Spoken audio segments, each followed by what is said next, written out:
So we're going to clean off the chain. We're also going to adjust the chain, and we're also going to lube the chain. So now that we're on the lift, we can easily spin the rear wheel to clean it and lube it. What we'll do is we are going to use this brush right here, called the grunge brush, and this is meant for a chain, and you can see the chain will just slide right through here and clean it off. As far as cleaning solutions, there's a couple different things you can use. I usually will use maybe a little carb cleaner, because this will take dirt and grime off. And so what we can do is just kind of give it a light spray. And what you can do is you just take this brush and you just brush it off. And sometimes you don't even need any cleaning solution. This is just really just to get kind of the dirt and grime off of the chain. So what you can do is you can just spin the wheel and go in there and just brush it off. And this will clean all the dirt and the grime off so that when we lube it up again, we're not sealing in a bunch of dirt and grime. And just go piece by piece, about 3 or 4 links at a time. And you can just rotate the wheel as you go until you get back down to the starting point. So for chain lubes, obviously there's dozens and dozens of brands. You want to find one that you like. Everybody's going to have their own personal preference. I like to use mostly the Honda chain lube with Molly. It lasts really good, and the great thing about the Honda stuff is that it doesn't fling. And when I say fling is when you lube up your chain, when you start riding, it starts shooting the lube everywhere. So this one is really good for not flinging all over your bike, so you don't end up with lube all over your wheels. This one's also a good one. This one's more specific for off-road.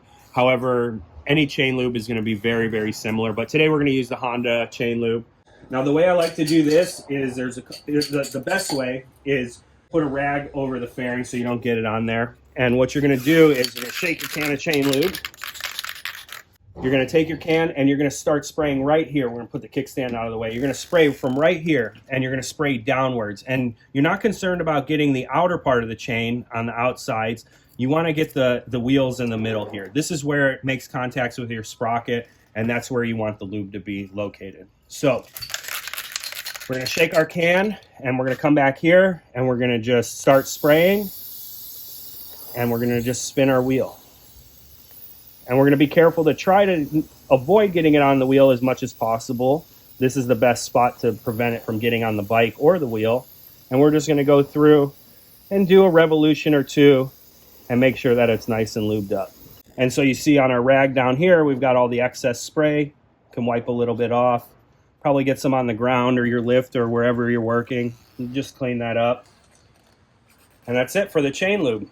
And so now you can see. Do you clean the excess chain lube off, or do you just leave it as is? I usually just leave it as is, and that's why finding a good chain lube that does not fling is essential. Because if you get one that has a lot of fling, it's going to be all over your bike. It's going to be all over the wheel. It's going to be all over that. But if you want, you can go through and you don't want to wipe off all the good stuff, but you can just kind of hold your rag really loosely and just spin the wheel one more time just to make sure you get any big puddles off of it.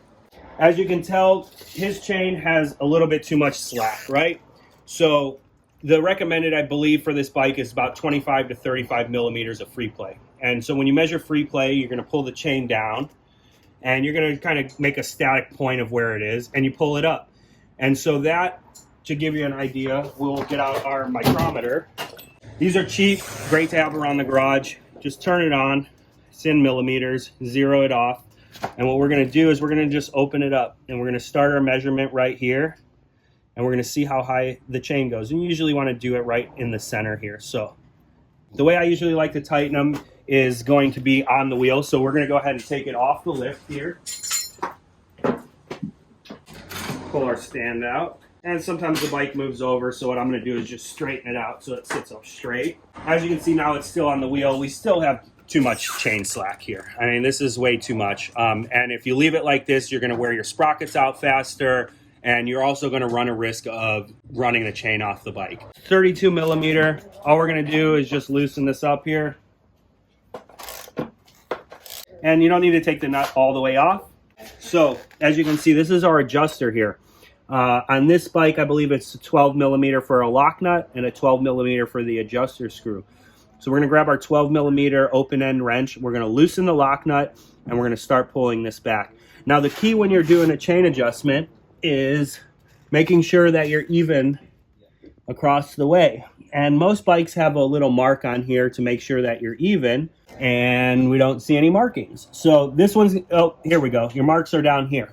So we've got a series of dots right here. And what we're gonna do is we're gonna match up these dots to the dots on the other side and make sure that the wheel is perfectly straight. So as we go back on one side, we're gonna go back on the other side. And we're gonna try to evenly wiggle the wheel back till we end up with about 30 millimeters of free play in the chain here. So we'll grab a 12 millimeter open-ended wrench. This one is gonna come down and you are just gonna loosen up. And this one moves relatively easy. Sometimes these are gonna be locked in place and you have to be careful not to strip it. So then what we're gonna do is we are going to start pulling the bolt outwards. If you can see, it's already tightening the chain. So we're gonna go a little more on this side and we're gonna jump over to the other side.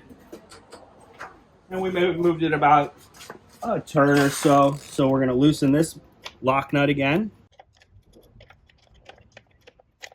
And our dots down here at the bottom, which were a little hard to see because of the dust on here.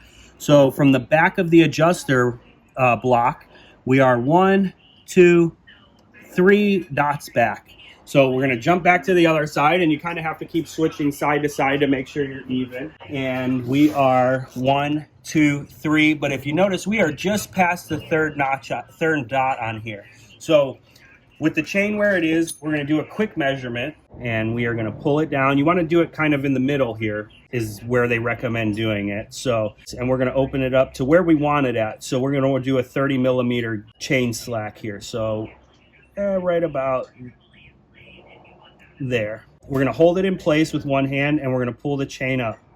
And right there, we are just about exactly where we wanna be. Pull it down, pull it up. So center of the pin to center of the pin. So we're gonna tighten it up just a little bit more, but we're gonna go back to the other side to do that adjustment here, and we're gonna make the blocks the exact same. We are going to pull this back just a little bit further to match the other side. So you can see we're just past the third dot. We're not quite halfway between the third and the fourth dot. We're about a third of the way. So we're gonna go back and we're gonna jump back to the other side one more time and we're gonna confirm that it's the same on the other side. And so if you can see, we are just about a third past. Might be a little bit too much. All right, so we're gonna go back and we're gonna double check that everything's perfectly even. And it's really hard sometimes to get it exact, but we are about a little over the third line, just before the fourth line. It's about midway. And if we go back to the other side, it's the exact same. So what we're gonna do is we're gonna go ahead and we're gonna tighten up the lock nut here. They don't need to be overly tight, so don't tighten them too much. Just like everything else on the bike, just nice and snug, and make sure that it doesn't back itself out. So we've got that, and we're gonna go back and we're gonna tighten up the lock nut on the other side and snug up this nut right here. But now if you see, our chain has a nice adjustment. It's not flopping all over the place, and this is about a 30 millimeter adjustment. That looks way better. Way better. And you're gonna, the chain, the sprockets, everything's gonna last a lot longer when it's adjusted properly. How much faster will I be? You will take 5 seconds off of every lap time. Nice. Cool. So the last step to doing the chain adjustment is to make sure that you retighten your rear axle nut. On this R6, it's going to be 80 foot-pounds. Now, if you don't have one of these in your garage, don't worry. 80 foot-pounds is just really tight. What we're going to do is we're going to put this on here. We're going to start tightening. And with a torque wrench, what you're going to hear when you hit 80 foot-pounds is a click. So as we go, we're going to start tightening. And you might not be able to hear it on video, but we'll try to get you to hear it. Right there. And so that's 80 foot-pounds. So thanks so much for watching. Like, subscribe, leave a comments below on the video for Petrohead. He's doing real great things in the motorcycle community. If you ever want to come see me for something that you can't figure out, it's Wide Open Moto. You can visit me at wideopenmoto.com. Thanks again for watching. Thanks, bro.